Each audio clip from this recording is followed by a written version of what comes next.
আজকের মিনি ব্লগটা শুরু করছি একটা মিষ্টি মানুষকে দেখিয়ে। ইনি হলেন আমার দিদা শাশুড়ি। আর দিদা ভাবছে আমি দিদার ফটো তুলছি, কিন্তু দিদাকে চারপাশ থেকে শেখানো হচ্ছে যে দিদা তুমি হাই করো হাই করো। যাই হোক, অবশেষে পারলো। আর ওদিকে আমার ননদের ছেলেরা সব বিছানার চাদর পাতছিল, আর এদিকে আমার শাশুড়ি রান্না হয়ে গেছে ডাল, আলু পটলের চিংড়ি, চাটনি। আর ওদিকে আমাকে করতে বলা হয়েছিল যে তুমি মাছের ঝোলটা বানাও, তাই আমি মাছটা বানিয়ে নিচ্ছিলাম। এদিকে আমার মেয়েও চলে এসেছে স্নান টান করে একদম ফ্ল্যাট থেকে। আর আমার এদিকে মাছের ঝোল রান্নাও কিন্তু কমপ্লিট। এই দেখো আমি কমপ্লিট করে ফেলেছি। আর হ্যাঁ, বলা হয়নি, আজকে হচ্ছে আমার শাশুড়ি শ্বশুরের অ্যানিভার্সারি, আর ওদিকে হচ্ছে আমার ননদের বার্থডে।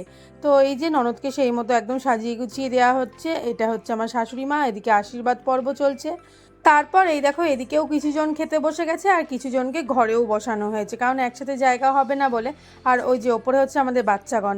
তারপর আমরাও সবাই মিলে একসাথে খেতে বসে গেছি। সবাই মিলে খাওয়া দাওয়া কমপ্লিট করে আমি চলে এলাম সবাইকে টাটা করে বাড়ি।